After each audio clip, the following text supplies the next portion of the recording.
2021년 성탄 축하 예배의 자리에 나오신 성도 여러분에게 우리 하나님께서 여러분과 여러분의 가정에 은혜와 평강이 함께 하기를 바랍니다.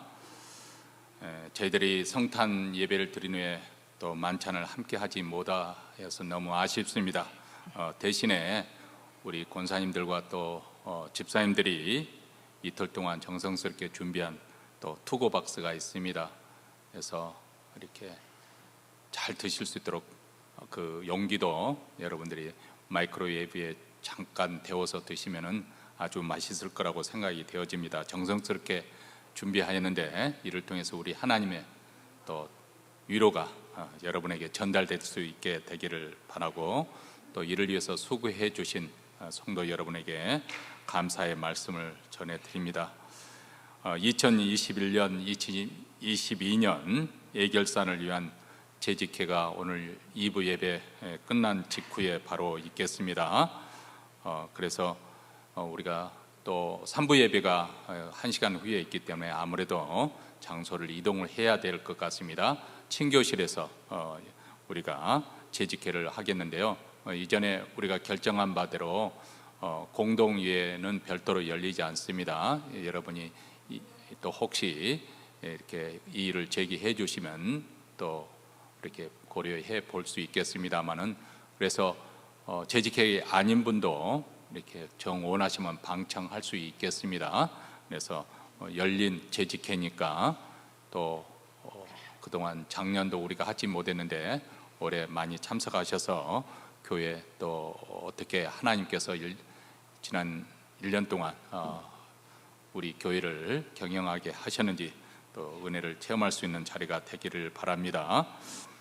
그리고 이미 말씀드린 것처럼 투고박스를 준비를 했는데 한 사람당 하나씩 이렇게 갈 수 있는 했는데 또 예배에 참석하지 못한 분들, 목장 식구들 전달하기 원하신 분들은 또 이름을 확인해 주시고 또 가져가시면 되겠습니다. 이제 우리 사도신경으로 우리의 신앙을 고백하심으로 주일 예배 하나님 앞에 드리겠습니다.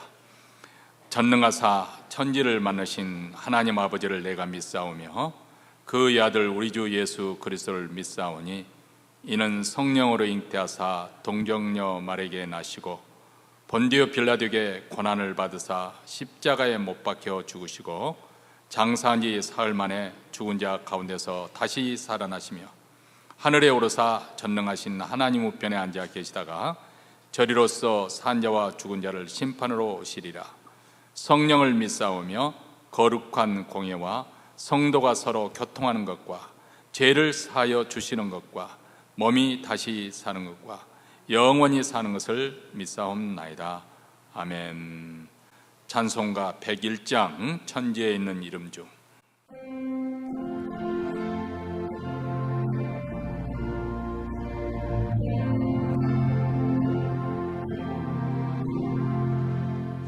천지에 있는 이름 중 귀하고 높은 이름, 나시기 전에 지으신 그 주의 이름 예수.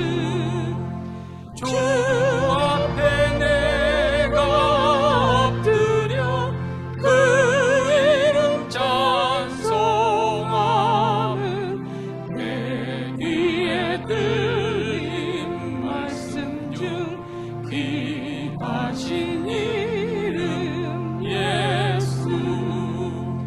주 십자가에 달릴 때 명패에 쓰인 대로 저 유대인의 왕이요 곧 우리 왕이시라. 주 앞에 내가 엎드려 그 이름 찬송함은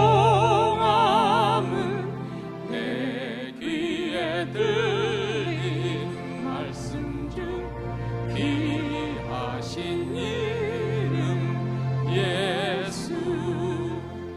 지금도 살아계셔서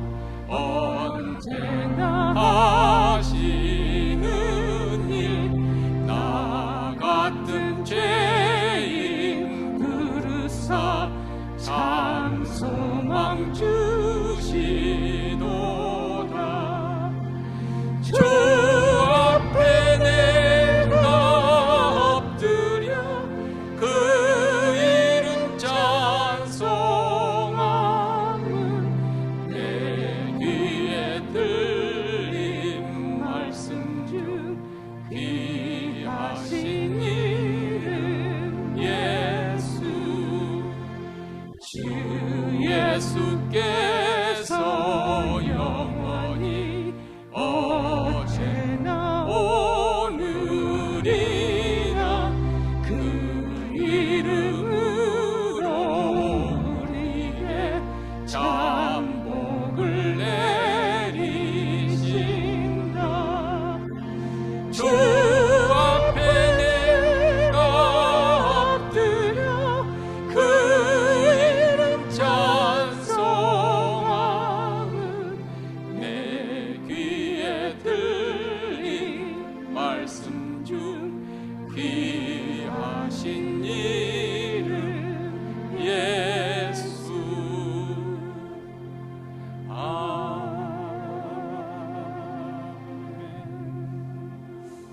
우리 합심해서 하나님 앞에 기도할 때 먼저 성탄 축하 예배를 드리면서 우리 하나님의 영광이 아기 예수 탄생하신 그 놀라운 성육신의 사건을 통해서 충만하게 그 영광이 나타나기를 위해서 기도하십시다.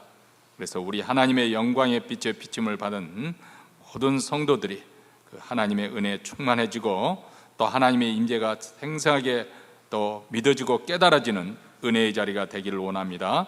주의 영광이 빛이 비치도록 특별히 성탄 주일 예배 드리는 몬트레에 있는 모든 교회들, 특히 우리 한인교회들을 위해서 축복하며 기도하십시다. 두 번째로는 2000년 전에 아기 예수를 말 구유에 누이신 여관 방이 없어서 그런 주님을 영접하지 못했던 강팍한 심령, 우리로 하여금 다 우리 마음속에 있는 모든 강팍한 심령을 제거하여 주시고 부드러운 마음을 주셔서 참으로 예수님을 성육신을 환영하며 감사하며 찬송하며 우리가 환영할 수 있도록 하나님 우리에게 회개의 영으로 역사하시고 또 이를 통해서 심령이 부흥될 수 있도록 교회의 부흥을 위해서도 기도하십시다. 세 번째로는 또 우리 자신과 우리 가정에 간절히 소원하는 기도 제목을 하나님께 아뢰면서 또 특별히 이 추위 가운데 더 춥고 또 굶주리고 헐벗은 자들, 또 병석에 누워 계신 분들을 또 위해서 축복하며 이 시간 합심해서 통성으로 기도하겠습니다. 자비로우시고 은혜로우신 하나님 아버지, 또 복된 주일 예배 오늘은 특별히 성탄 축하 주일 예배로 드리게 하여 주셔서 감사합니다. 그리스도의 보혈을 힘입어 은혜의 보좌 앞에나 우리 하나님이 이루신 위대한 구원의 역사, 아기 예수를 탄생케 하시는 하나님의 성육신의 놀라운 역사를 감사하며 찬송하며 영광을 돌려드립니다. 하나님 아버지, 오늘 예배 가운데 우리 하나님의 영광이 충만하게 나타나서 우리 하나님 아버지 예수 그리스도의 그 영광, 독생자의 영광이 충만하게 맛볼 수 있는 귀한 역사가 있기를 원하고, 아버지 이를 통해서 모든 교회들, 특별히 몬트레는 모든 교회들과 한인교회들 하나님의 영광 속에 아버지 하나님의 임재가 생생하게 느껴지는 그런 주일 예배가 이루어질수록 주여 복을 주시옵기를 원합니다. 하나님 아버지, 2000년 전에는 사람들의 눈이 열어서 영적으로 아버지의 눈이 멀어서 예수 그리스도를 영접하지 못했던 그 교만함과 강팍한 마음들을 우리 마음에 다 제거하여 주시고 겸손한 마음으로, 의한 마음으로, 아버지 가난한 마음으로 주님을 환영하며 찬송하며 영광을 돌려드리기를 원합니다. 하나님, 이렇게 우리 마음 강팍한 마음을 회개할 수 있도록, 도로길 수 있도록 회개의 영이 역사하여 주시고 아버지 우리 심령이 뜨거워지는 부흥의 역사가 임할 수 있도록 주여 오늘 또 우리를 만나 주시길 원합니다. 특별히 아버지 우리의 인생 가운데 참으로 공고한 가운데 있는 성도들, 병석에 누워 계신 분들, 가정에 여러 가지 어려움을 봉착하는 분들, 고독한 분들, 또 아버지 외로운 분들, 아버지 하나님의 주여 오늘 성탄 주일 예배를 통해서 이루하시고 긍휼의 자비의 손길로 함께하여 주시고 치유하여 회복의 역사가 나타나는 그런 주일 예배가 되게 하여 주시옵기를 원합니다. 우리 교회의 성경을 통해서 많은 심령들이 주께 돌아오게 하시고 복음의 역사를 통해서 하나님께 돌아오는 그런 부흥의 역사가 임할 수 있도록 아버지 하나님의 우리 마음을 돌이키게 하시고 동일하게 여겨주시고 하나님 맞아 주시옵소서. 예배 가운데 우리 하나님의 선하심을 맛보며 우리 하나님의 영광스러운 우리 하나님께 자랑을 가지고 마음을 다해 예배드리는 귀한 축복된 시간이 되게 하여 주시옵기를 간절히 원하고 기도합니다. 하나님 은혜의 자리에 나오게 하여 주시옵소서. 하나님 은혜의 역사가 일어나게 하여 주시옵소서. 오 하나님 아버지 도와주시옵기를 간절히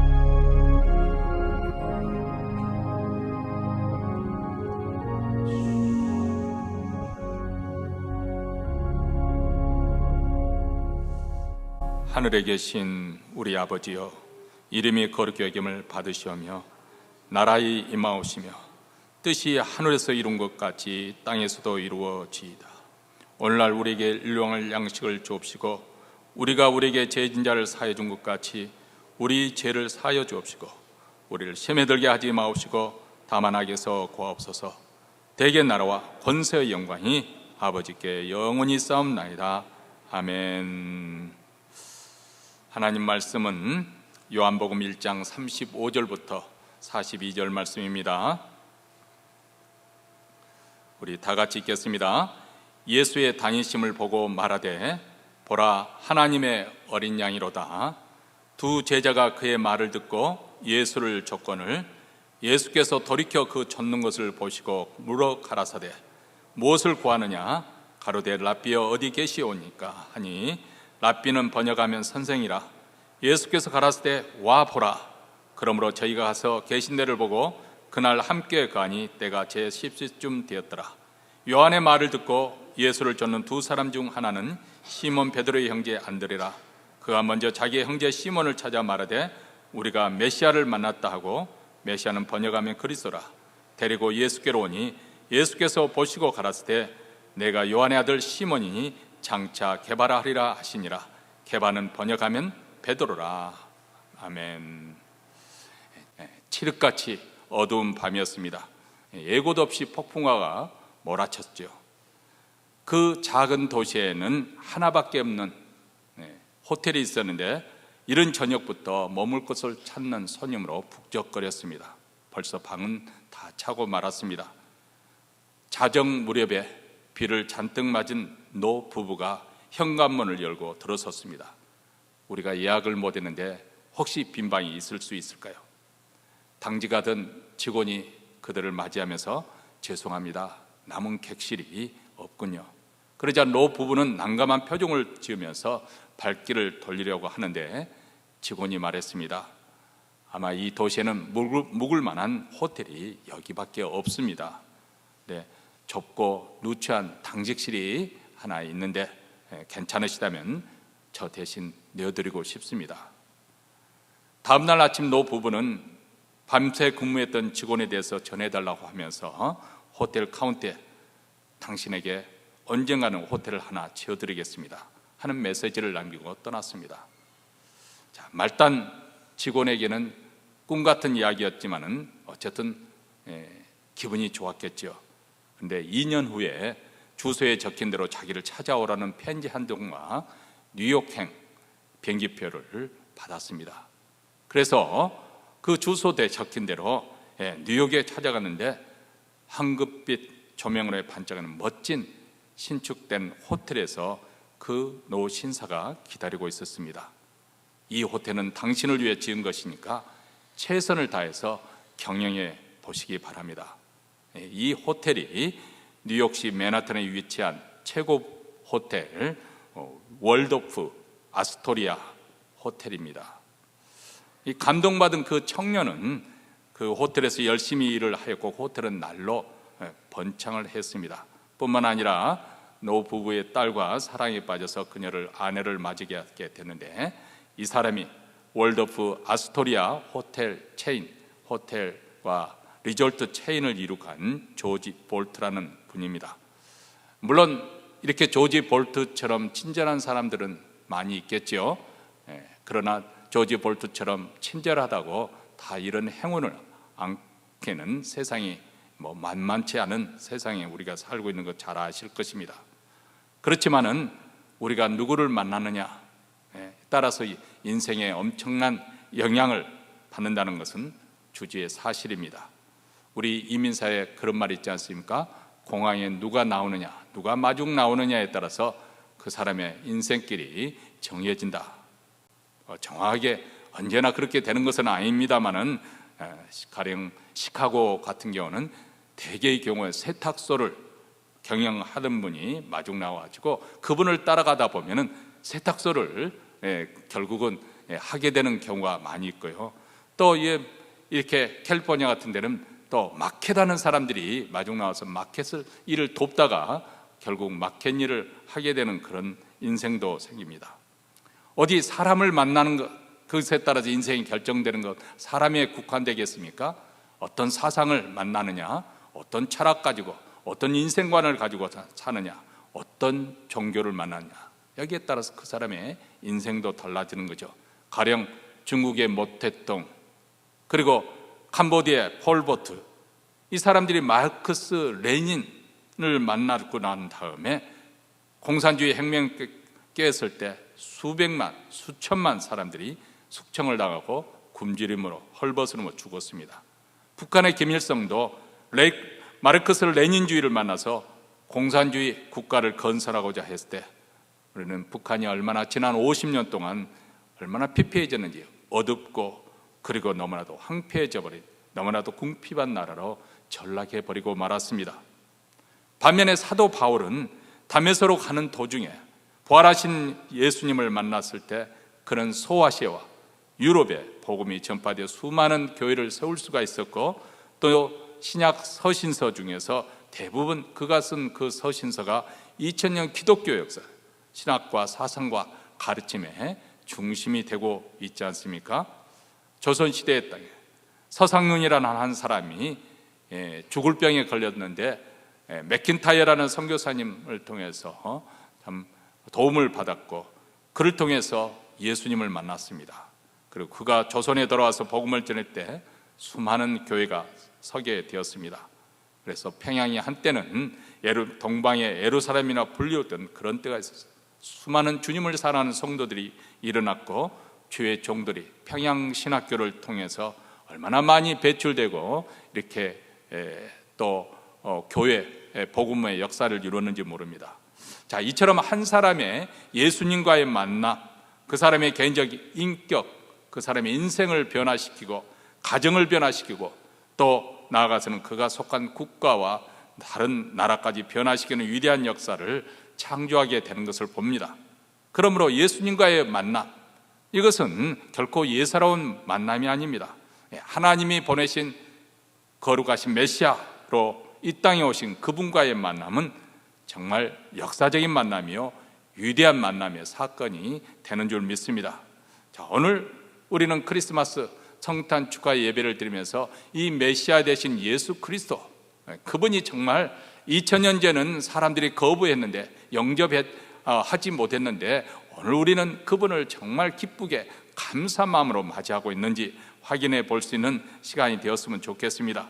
자, 세례 요한이 자기 제자 중 두 사람과 함께 섰다가 예수님께서 사역하시는 모습을 보고 보라 하나님의 어린 양이로다 이렇게 외치자 그 두 제자는 예수님을 쫓아가기 시작했습니다. 세례 요한은 혜성같이 등장한 자기보다 더 후발자인 예수님에 대해서 시기하지 않았습니다. 그의 사명은 메시아의 길을 앞서 준비하러 온 선구자의 역할이었기 때문에, 그래서 자신을 추종하던 제자들을 예수님께 빼앗기는 그런 상황에서도 그는 흥하여 하겠지만 나는 쇠하여 하리라, 오히려 예수님의 사역이 더 왕성하게 일어나는 것을 기뻐했고, 그리고 제자들에게 예수님을 소개하는 일, 제자들에게 예수님을 소개하는 일을 주저하지 않았습니다. 이때 두 제자는 베드로의 형제인 안드레와 또 요한복음의 저자이자 야고보의 형제인 요한이었습니다. 그들이 예수님을 쫓아갑니다. 예수께서 그들이 쫓아오는 것을 보시면서 돌이켜서 말씀하십니다. 무엇을 구하느냐? 예수께서 왜 이 질문을 하셨을까요? 아마 그들이 처음부터 나를 쫓아오려는데 그들이 분명한 목적, 그들의 확실한 소원이 무엇인지 그것을 촉구하신 것 같습니다. 이에 그들이 뭐라고 답변합니까? 랍비여 어디 계시오니까. 자, 랍비여 어디 계시오니까 이 질문은 단지 예수님이 어디에 살고 있는지 주소를 묻고 있는 말이 아닙니다. 예수님의 직업이 무엇입니까? 그것을 묻는 것도 아닙니다. 랍비여 어디 계시오니까 이 말은 예수님 당신을 좀 찾아뵙고 배우고 싶습니다. 예수님 당신을 스승으로 모시고 그 밑에서 수학하고 싶습니다. 다시 말하면 예수님을 통해서 진리에 대한 열정을 가진 그들은, 정말 하나님을 만나고자 하는 순수한 소원을 가지고 있는 그들은 예수님을 그래서 찾았던 것입니다. 예수께서는 이처럼 간절한 소원과 순수한 열정을 가지고 따르고자 하는 자들을 만나 주십니다. 그들에게 천국 보화의 비밀을 가르쳐 주시죠. 예레미야서 29장 13절에 보면 너희가 전심으로 나를 찾고 찾으면 나를 만나리라. 어떤 사람이 하나님을 만난다고요? 전심으로 하나님을 찾고 구하면. 그렇기 때문에 우리도 마치 밭에 감추인 보화처럼, 그 보화를 발견한 농부처럼 그런 간절한 소망과 열망의 마음을 가지고 주님을 따라서 거기에 감춰진 보화, 보배들을 우리도 발견할 수 있게 되기를 바랍니다. 자기를 따르는 제자들에게 예수님께서는 그러면 뭐라고 말씀하십니까? 와 보라, 이렇게 말씀하십니다. Come and you will see. 그들을 적극적으로 와 보라 이렇게 말씀합니다. 오라, 그리하면 보게 될 것이다.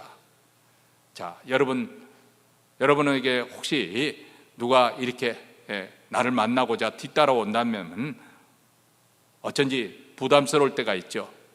왜냐하면 그 사람과 그렇게 가깝지 않은데 내 집을 오픈해야 된다.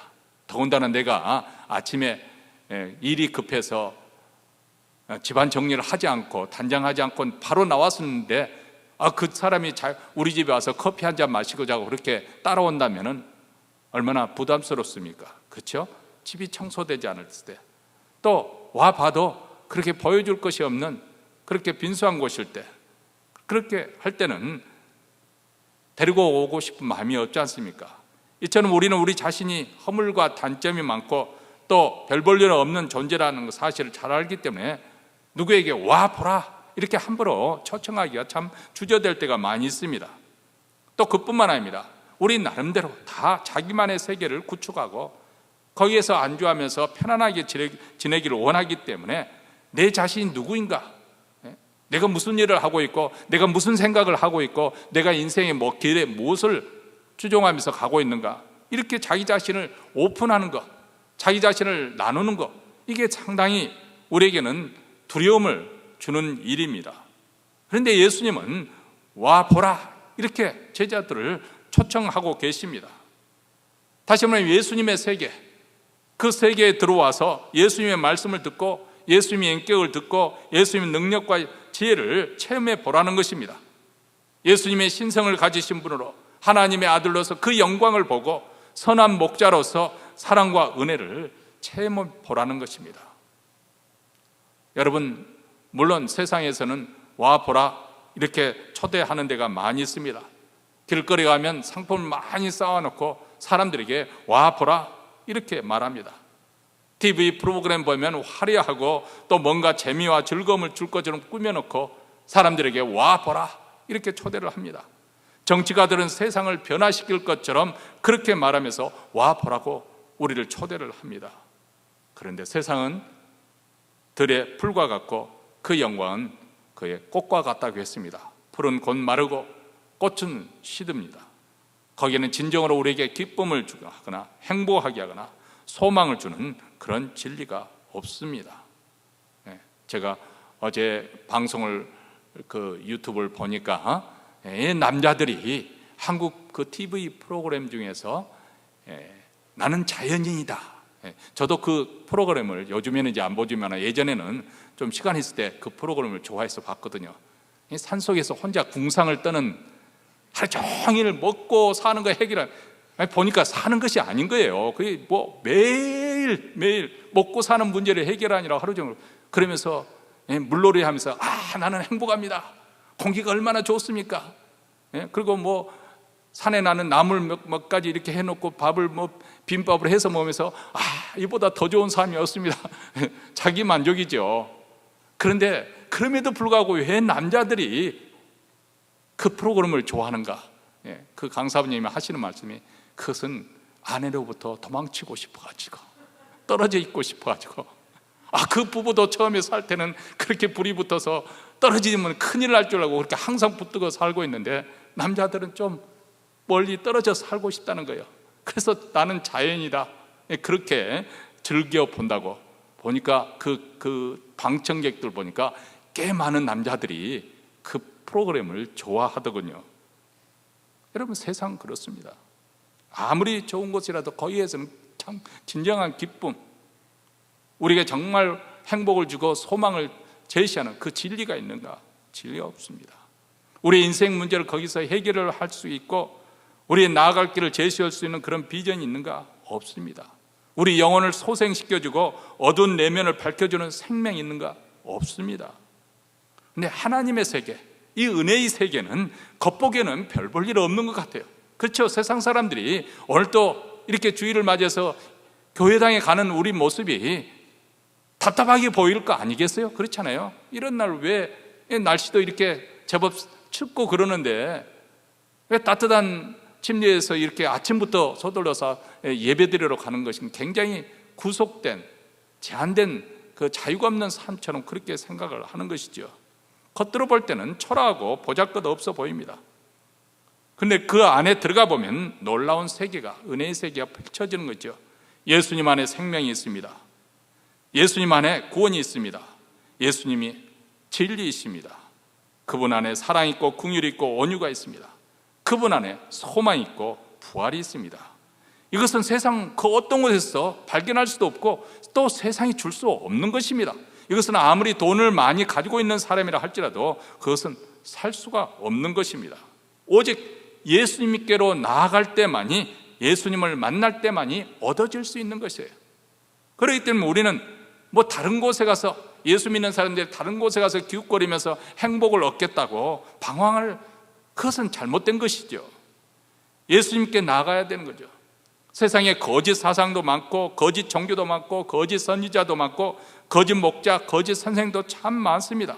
그러나 참 생명, 참 빛, 참 목자 되시는, 참된 구원자가 되시는 예수님을 만나야 하는 것이지요. 그렇다면 예수님을 만난 두 제자의 고백이 무엇입니까? 오늘 말씀이 41절에 이렇게 말합니다. 함께 우리 읽겠습니다. 41절 말씀. 그가 먼저 자기의 형제 시몬을 찾아 말하되 우리가 메시아를 만났다 하고, 메시아는 번역하면 그리스도라.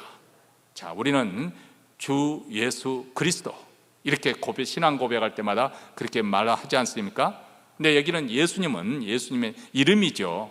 원래는 예수님이신데 주를 앞에 붙였고 그리스도를 또 뒤에 붙여서 하나의 고유명사처럼 그렇게 이렇게 부르고 있습니다. 근데 여기서 그리스도라는 것은 히브리 말로 메시아란 말입니다. 근데 이 메시아, 주 예수 그리스도, 이 메시아를 우리가 만났다, 이렇게 말합니다. 이 만났다는 헬라어 원어에는 유레카란 말입니다. 자, 유레카 그러면은 들어본 적 있죠? 예? 이 유레카 뜻은 찾았다, 얻었다, 드디어 밝혀냈다, 깨달았다, 이런 뜻이에요. 이것은 유레카라는 그 에피소드는 아마 여러분도 들었을 것입니다. 그리스 수학자인 아르키메데스라는 사람이 있었는데요, 그 사람이 어느 날 목욕탕에서 목욕을 하다가 그것을 보고 그 목욕탕에 들어가니까 물에 불에 의해서 몸이 가벼워지잖아요. 그것을 통해서 불의 원리를 발견하고 난 다음에 자기 자신이 벌거벗은지도 모르고 밖에 튀쳐나오면서 유레카 하고 외쳤다는 거예요. 나는 발견했다. 새로운 진리를 발견했다는 것이죠. 이때 그것이 바로 유레카입니다. 알았다. 드디어 알아냈다. 드디어 찾아냈다. 자, 우리가 이 메시아를 만났다. 그전에는 미처 깨닫지 못했던, 그 누구도 알지 못했던, 그토록 찾고 찾았던 진리의 대상을 비로소 깨닫고 찾고 만났다는 뜻이에요. 아마 이 가운데 어떤 분은 오랫동안 교회를 다녔지만은 이 메시아 예수 그리스도를 정말 만나지 못하고 그냥 머릿속에 피상적으로만 의례, 종교적인 의식 가운데 그냥 주일에 사람들 만나는 재미로 이렇게 나오는 분들도 많이 계실 거예요. 그러다가 어느 날 내가 그렇게 설교 시간에 들었던 예수님이 나의 메시아가 되신다, 구원자가 되신다, 나의 주가 되신다, 새롭게 각성해서만 깨닫게 되는 그런 날이 오는 것, 바로 유레카가 나는 메시아를 만났다, 외치는 소리입니다. 인류 역사 속에서 예수님을 만난 사람처럼 한결같이 메시아를 만난 감격과 기쁨에 벅차서 외친 사람, 그들은 모두 다 그렇게 외쳤습니다. 사마리아 여인은 자신의 기구한 삶에서 건져줄 구원자를 찾기 위해서 여러 남자를 만났습니다. 그런데 그 누구에서든지 참된 기쁨과 행복을 발견할 수가 없었습니다. 정오 뜨거운 태양빛 아래서 어느 날 우물가로 물을 길러 나왔다가 거기에 앉은 낯선 유대인 남자와 대화를 하다가 바로 영원한 생수가 되신 그리스도를 만나게 되었습니다. 너무나 감격스러우니까 물 길러러 온 자기의 그 일도 잊어버린 채 물동이를 내던져치고, 그리고 평소에는 동네 사람과 상종도 안 했던 그녀가 동네로 들어가서 사람들에게 와 보라, 이가 바로 그리스도가 아니냐, 이렇게 자기가 예수 그리스도를 발견한 기쁨을 표현했던 것이죠. 여러분, 삭개오는 어떤 사람이었습니까? 그는 재물의 행복을 가져다 줄 알고 열심히 돈만 쫓아 살던 사람이었습니다. 그래서 자기 민족으로부터는 몰입에, 민족을 배신한 몰입배로 취급을 하는 왕따를 당한, 앞에서야 굽실굽실 했겠지만은 뒤에서는 손깍질을 하던 참으로 애로운 그런 인생을 살고 있었습니다. 돈은 많이 벌었지만 그 인생은 심한 허무와 고독 속에서 헤어나지 못했습니다. 그러던 중 어느 날 그는 뽕나무 위에서 거기 밑에 지나가시는 예수님을 만나게 된 것입니다. 삭개오야, 속히 내려오라, 내가 오늘 내 집에 유하여 하겠다, 이렇게 말씀합니다. 자신의 이름을 부르며 인격적으로 다가오는 나를 만나주시는 예수님. 그러자 삭개오의 심령에 놀라운 변화가 일어나기 시작합니다. 주여 보시옵소서, 내 소유의 절반을 가난한 자들에게 주겠사오며 만일 네 것을 토색한 일이 있으면 사배나 갚겠나이다. 자, 이 황금 만눈중이 만몬신을 섬기고 있던, 돈이 전부라고 생각했던, 악착같이 돈만 모으려 했던 이 삭개오에게 놀라운 변화가 일어나죠. 자기 재산을 절반을 뚝 떼어서 가난한 자에게 나눠주겠고, 내가 혹시라도 정해진 세금에 더 많이 강탈해서 내가 한다면 4배로 내가 페이백하겠습니다. 도저히 상상할 수도 없는 그런 일이 벌어집니다. 그것은 오직 진리 되신 예수님을 만났기 때문에 그의 마음속에 자발적으로 기쁨 가운데 이렇게 결단하게 된 것이죠. 그래서 찰스 스펄전 목사님은 예수님을 만난 후에 이렇게 고백하고 있습니다. 예수님을 만나기 전 내 마음은 잡초가 우거진 밭과 같았다. 그러나 예수님을 만난 후 나의 마음은 꽃이 만발한 화환으로 변했다. 자, 이를 통해서 볼 때 우리가 인생을 살아가면서 예수를 만나는 것이 얼마나 소중하고 고귀한가. 여러분, 우리는 인생을 살면서 끝없는 만남의 연속이라고 말할 수 있겠습니다. 태어났을 때는 부모님과의 만남, 또 학교 들어와서는 선생님과의 만남, 자라면서는 친구들과 만나고, 또 장성에서는 배우자와 만나게 됩니다. 그런데 축복된 만남도 많지만은 잘못된 만남 또한 많지요. 예전에는 맞선이나 소개팅이 대세였다면 요즘은 웹사이트를 통해서, 또 아니면 동호회를 통해서 많은 사람들이 서로 이성 간에 이렇게 맺어지는 경우도 있습니다. 그런데 그 만남들이 정말 잘된 만남인지 아니면 잘못된 만남인지 아무도 예측하기가 어려운 것입니다. 그러나 예수님, 우리 주님과의 만남은 결코 우리를 실망시키지 않습니다. 후회스럽지 않는 만남이 됩니다. 오히려 그 만남을 통해서 우리의 인생은 값지게 되고 풍성하게 되어지고 그 삶이 위대한 삶으로 변화되게 됩니다. 왜냐하면 그것은 바로 예수님과의 만남은, 즉 나를 창조하신 하나님, 창조주 하나님과 만남이 되어지고 생명의 근원이신, 또 생명의 수여자신 그 만남이 되어지고, 또 우리의 모든 죄를 짊어지는 하나님의 어린 양과의 만남이기 때문에 그런 것이죠. 우리가 메시아를 만났다, 이 만남의 역사라서 기독교 역사가 시작되는 것이죠. 이 만남을 통해서 빛의 역사가 시작되고 생명의 역사가 시작되는 것입니다. 그런데 메시아가 이 땅에 오시는 이 메시아의 사건은, 예수 그리스도의 사건은 결코 우발적인 사건이 아닙니다. 돌발적으로 일어난 그런 사건에 과거에 일어났던 사건을 그치는 것이 아니라 하나님의 구원의 그 놀라운 계획과 섭리 속에서 진행되는 그런 사건입니다. 창세전부터 하나님께서 작정하신 일이 지금까지 인류 역사의 무대에 진행되고 있는 것이죠. 타락한 인류를 구원하기 위해서 하나님께서는 오래전에 한 사람을 지목하고 부르셨죠. 그 사람이 바로 아브라함입니다. 하나님께서는 창세기 12장 2절에 보면 아브라함 개인에게 그 복을 약속하지 않습니까? 내가 너로 큰 민족을 이루고 내게 복을 지어 내 이름을 창대케 하리니 너는 복의 근원이 될 것이다. 한마디로 너는 복덩어리가 될 것이다. 그렇게 말합니다. 이 복덩어리가 되는 것은 아브라함 한 사람뿐만 아니라 많은 사람들에게 복을 통로가 될 것을 약속하고 있어요. 이게 바로 그리스도인의 삶이죠. 그래서 창세기 12장 3절에 보면 너를 축복하는 자에게는 내가 복을 내리고 너를 저주하는 자에게는 내가 저주하리니 땅의 모든 족속이 너를 인하여 복을 얻을 것이라.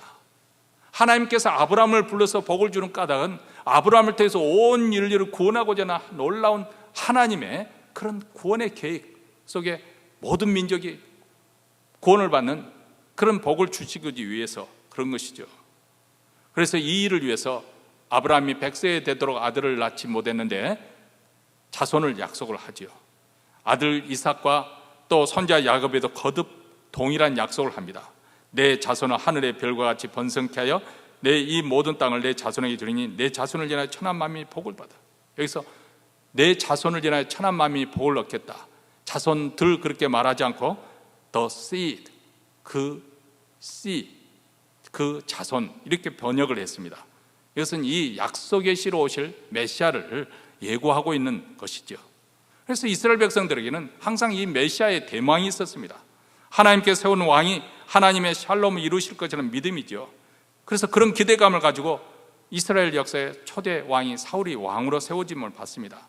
그의 불순종을 해서 그는 왕국은 순식간에 멸망을 당합니다. 그 뒤에 다윗이 하나님의 선택에 의해서 왕이 되었습니다. 다윗이 하나님을 정직히 섬겼기 때문에 하나님께서는 다윗을 가리켜서 내 마음에 합한 자라 그렇게 표현하셨습니다. 하나님을 위해서 성전을 짓겠다는 그 다윗에게 하나님께서는 큰 축복을 약속하시면서 내가 나를 위해 집을 짓겠느냐? 아니다. 내가 너를 위해서 집을 세우겠다. 다시 말하면 다윗의 왕가가 끊어지지 않고 영원히 견고하게 있을 것. 내 수완이 차서 내 조상들과 함께 잘 때 내가 내 조상의 몸에서 날 자식을 내 뒤에 세워 그 나라를 견고케 하리니 저는 내 이름을 위하여 집을 건축할 것이요 나는 그 나라 유일을 영원히 견고케 하리라. 자, 여기는 솔로몬이 그 다음 아들 솔로몬이 하나님의 성전을 지음으로써 약속이 그 예언이 성취된 것 같지만은 사실 여기 보면 나는 그 나라를 영원히 견고케 하리라. 이것으로 봐서는 솔로몬만 두고 한 말이 아니라는 걸 금방 알 수가 있습니다. 왜냐하면은 그 뒤로 다윗 왕국은 점점 기울어지기 시작하지 않습니까? 그리고 손자 르호보암 왕 때 왕국이 분열이 되고 북쪽 이스라엘 왕국은 아수르 제국에 의해서 남쪽 유대 왕국마저도 568년에 그 남쪽 예루살렘 성이 바벨론 군대에 의해서 짓밟게 되고 불타게 됐죠. 왜 이렇게 되어버렸는가? 죄 때문에 그렇다는 거예요. 내 마음에 합한 자로 칭찬을 받았던 다윗마저 죄의 유혹에 넘어가서 범죄하잖아요. 그렇게 죄가 역사하기 시작하니까 왕국은 분열하고 힘을 잃게요. 그런 죄를 반복하다가 결국 패망하게 됩니다. 그래서 이스라엘 왕조의 슬픈 역사를 기록한 열왕기 상하, 역대 상하 이것을 통해서 우리에게 한 가지 교훈을 얻습니다. 이 세상에 그 어떤 세상 왕국은 영원하지 않다는 거예요. 어떤 왕도 의로운 온전한 그런 왕이 없다는 것입니다. 오직 메시아로 오실 그분만이 우리의 영원한 왕이 되시고 그분이 우리에게 주실 나라만이 영원한 왕국이 될 것을 우리에게 말씀하고 있습니다. 왜 그렇습니까? 죄가 역사하기 때문에 그렇습니다. 그래서 다윗에게 약속하신 그 영원한 나라, 영원히 그 나라 위를 견고케 하시겠다. 이 하나님의 약속이 인간의 죄로 인해서 무의로 돌아가는 거예요. 그러면 하나님의 계획이 이로써 좌절되는 것인가? 그렇지 않습니다. 하나님은 영원 나라를 작정하셨고 그리고 그 약속대로 진행하시는데 다만 사람들이 메시아가 왔음에도 불구하고 그 메시아를 알아보지 못한 거예요. 왜냐하면 그 메시아는 사람들이 생각했던 그런 메시아가 아니었거든요.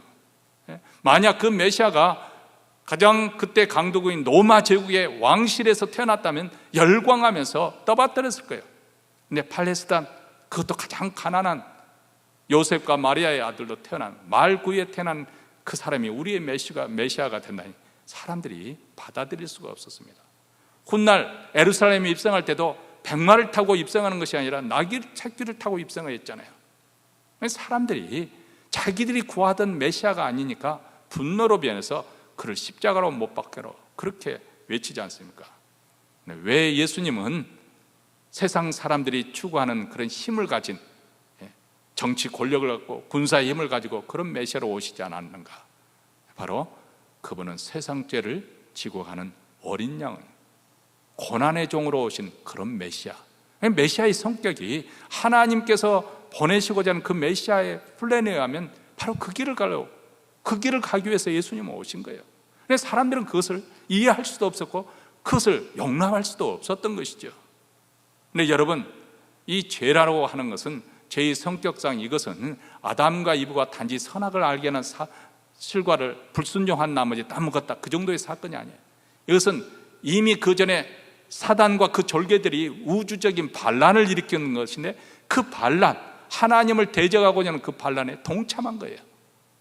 그렇기 때문에 하나님께서 다시 그것을 회복시키시려면 전 우주적인 그런 또 하나의 사건이 필요하는데, 그것은 바로 메시아로 오신 예수님의 십자가의 죽음의 사건입니다.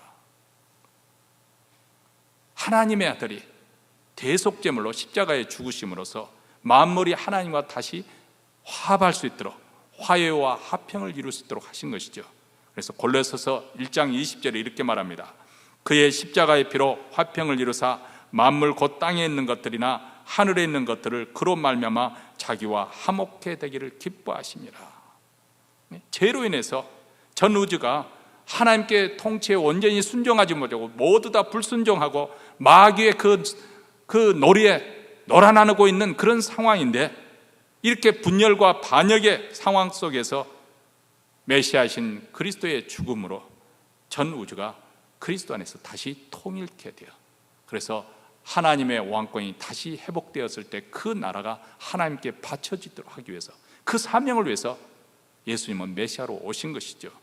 그것을 에베소서 1장 7절부터 10절에서 이렇게 기록하고 있습니다. 우리가 그리스도 안에서 그의 은혜의 풍성함을 따라 그의 피로 말미암아 구속 곧 제사함을 받았으니, 이는 그가 모든 지혜와 청명으로 우리에게 넘치게 하사 그 뜻의 비밀을 우리에게 알리셨으니, 곧 그 기쁘심을 따라 그리스도 안에서 때가 찬 경륜을 위하여 예정한 것이니, 하늘에 있는 것이나 땅에 있는 것이 다 그리스도 안에서 통일되게 하려 하심이라. 여러분, 그리스도의 십자가 사건, 이것은 하나님의 통치를 회복하는 그런 사건입니다. 그리스도 안에서 온 우주, 반역을 했던 사단 마귀, 그 마귀와 졸개들은 다 불못에 던져지고, 그리고 죄와 그리고 모든 정죄는 다 불못에 던져지고, 다시금 하나님의 주권, 왕권이 완전하게 회복하게 되어지는, 우주가 다시 통일되어지는, 그래서 십자가는 패배가 아니라 바로 하나님의 작정된 하나님의 계획이에요. 구원 섭리고, 그것은 바로 승리를 의미하는 것이고 영광을 의미하는 것이에요. 하나님은 우리에게 그리스도 안에서 이 영광스러운 하나님의 나라를 우리에게 선물로 주시기를 원하십니다. 이를 위해서 아기 예수를 메시아로 이 땅에 보내신 거예요. 이 하나님의 나라는 어떤 나라느냐? 생명이 충만한 나라예요. 의와 기쁨과 화평이 충만한 나라예요. 여러분, 죄를 지으면 마음에 기쁨이 없습니다. 평강이 없어요. 무엇을 해도 만족하지 않아요. 그렇죠? 이 사람 쾌락이란 게 그렇습니다. 처음에는 마약도 이만큼만 쓰면은 항울경에 빠지는데, 그 다음에는 이 정도 갖고는 안 되고 더 많이. 그래서 결국 인생이 망가져 버리는 거예요. 세상이라고는 그래요. 마약처럼 그렇게 직접적으로 노골적으로 하진 않으려는지 모르지만, 세상이라는 것은 마치 바닷물을 마시면 마실수록 더 목말라고 갈증이 나고 끝이 없는 거예요. 그러나 하나님의 나라는 의와 기쁨과 희락, 그리고 거룩, 그리고 화평, 평강이 충만한 나라입니다. 죄의 문제가 해결돼요. 마음속에는 죄책감과 정죄의식에서 회복되고, 죄의 유혹과 충동해서 그것이 내가 충만하니까 승리할 수가 있는 거죠. 그리고 하늘의 소망을 바라보면서 죽음의 문제를 해결하는 사람, 이게 바로 그리스도인의 삶이에요. 미움의 문제도 해결이 됩니다. 사람의 인물로는 용서가 안 되지만은 내가 그런 엄청난 하나님의 사랑을 받고 보니까 용서, 그 사람의 상대방에서 이해가 되어져요. 불쌍히 여기는 마음이 생기게 되는 것이죠.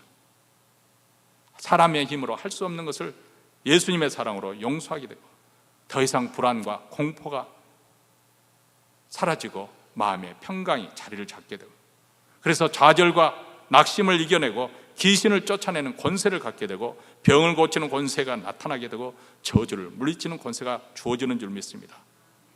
이것이 바로 하나님 나라를 영접한 자, 예수 메시아로 영접한 사람들에게 나타나는 놀라운 권세라고 요한복음 1장 12절에서 이렇게 말씀하잖아요.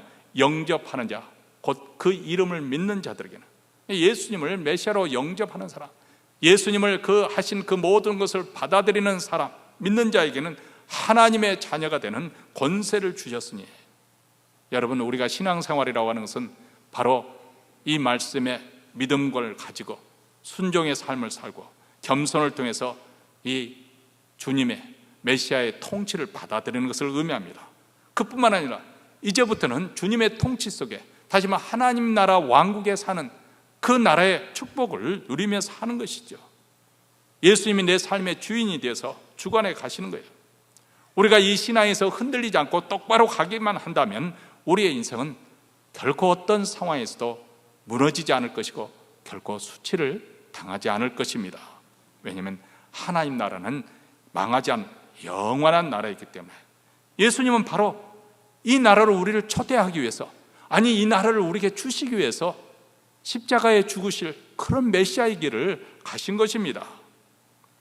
여러분, 서론 때 말씀드린 조지 볼트라는 그분이 노신사 부부를 친절하게 맞이해 줬잖아요. 자기 방까지 내어주면서. 뭐 그렇게 할 필요가 없죠. 그렇지만 공경에 빠진 그 노 부부가 이 비오는 폭풍과 몰아치는 곳에 가는 것이 너무 마음에 안 들어서 그렇게 기꺼이 내어드렸습니다.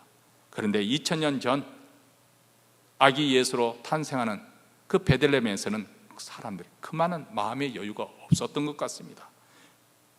요셉과 그리고 배가 부른 마리아를 여관방이 남아있지 않았습니다. 아무도 곧 출산이 임박한 마리아를 위해서 자기 대신 방을 내어주려고 하는 사람이 없었습니다. 왜냐하면 다들 여행 호적을 등록하러 와서 먼 길에서 왔기 때문에 다 피곤해서 그랬겠죠. 근데 이것이 누가복음 2장 2절에 이렇게 기록하지 않습니까? 거기 있을 그때 해산할 날이 차서 맏아들 나 강보에 사서 구유에 누웠으니 이는 사관에 있을 곳이 없습니다. 자, 이 장면은 두고두고 예수님의 어떤 인생을, 그 메시아의 길을 걸어가는가 하는 것을 상징적으로 보여주고 있는 것이죠. 다시 한번 메시아로 오신 예수님을 세상 사람들이 어떻게 반응을 보이고 있는가? 세상 사람 다 자기 마음의 중심에 자기 뜻으로 가득 차 있어요. 자기가 원하는 손으로 가득 차 있습니다. 그래서 자기 길을 닦게 여념이 없습니다. 그래서 예수님을 영접할 마음이 없는 거예요. 오늘 이 시대도 마찬가지예요. 오늘 이 시대에도 예수님이 다시 온다면 사람들이 환영할까요? 아기 예수로 만약 다시 온다면 환영할까요? 여전히 무시할 것이고 여전히 그분을 귀하게 존귀하게 대하지 않을 것입니다. 기꺼이 내 방을 빈 방으로 내어드리지 못할 것입니다. 왜냐하면 자기 것으로 너무 가득하기 때문에. 자기 중심의 자기 뜻과 욕심으로 가득하면 주님을 여전히 우리는 영접할 수가 없습니다. 가난한 심령으로 겸손히 주님의 뜻에 순복하고 그분의 통치를 받아들일 때만이 비로소 그분의 은혜의 왕국이 우리에게 임하는 줄 믿습니다. 올해 성탄절을 맞이해서 이 메시아를 새롭게 각성하고 만날 수 있는 그런 놀라운 일이, 그런 은혜가 있기를 바랍니다. 그분과 더욱더 친밀히 그분을 알아가는 가운데, 신령한 교제 가운데 우리 믿음도 성장하게 되어지고 우리의 인격도 변화가 되어지고 우리 삶도 정말 부유해지고 또 충만하게 되어지고 풍성하게 되어지기를 바랍니다. 그분의 통치 속에서 그분이 여러분의 인생길을 지키시고 보호해 주실 것이고 여러분의 일어나는 그 모든 일, 과거에 있었던 그 슬픈 일도, 수치스러운 일도, 좋은 일도 다 그것을 합해서 선으로 창출해 내실 것입니다. 어떤 일에서도 너끈하게 이길 수 있도록 하나님께서 함께 하실 것입니다. 그분이 여러분의 행복과 안녕을 지켜주실 것입니다. 오늘 성탄주를 맞이해서 그분의 통치와 다스림이 충만하게 이루어지기를 주의 이름으로 축원합니다. 기도하겠습니다.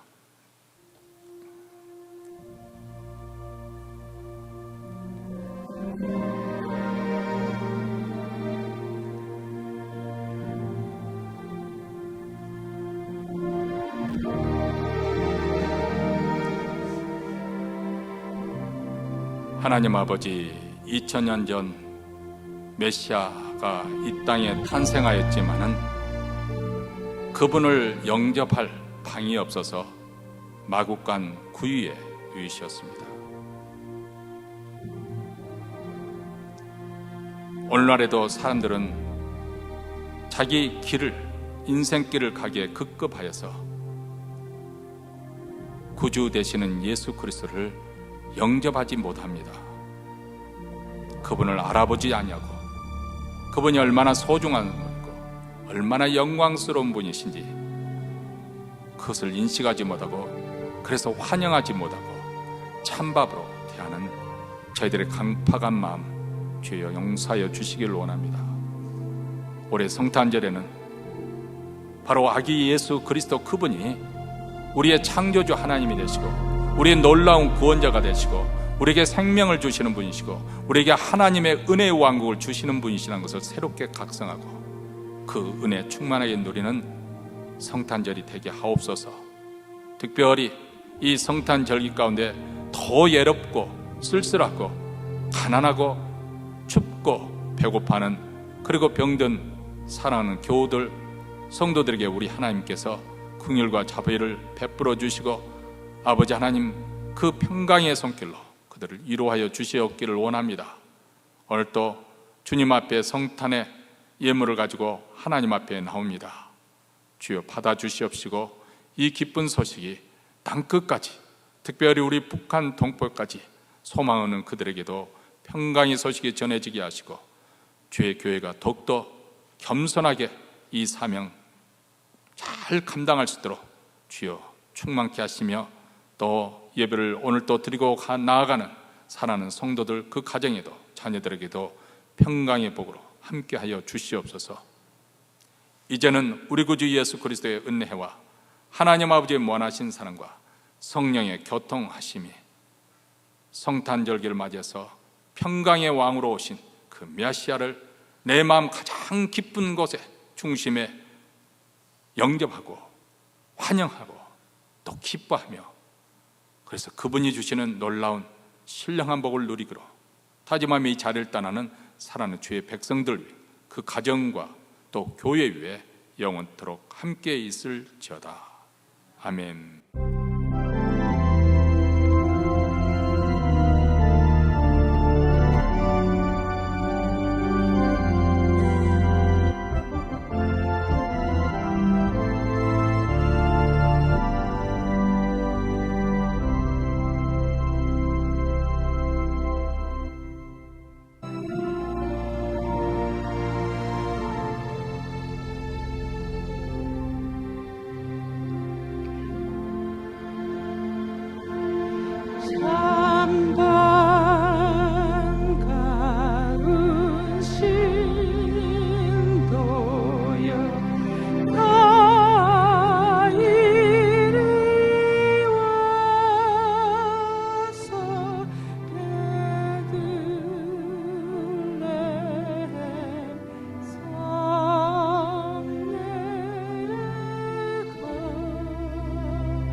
지셨으니 삼위일체 하나님 찬양 하나님이 사랑하시고 예수님이 은혜 주시고 성령님이 교통하시니 삼위일체 하나님 찬양 하나님이 지켜주시고 예수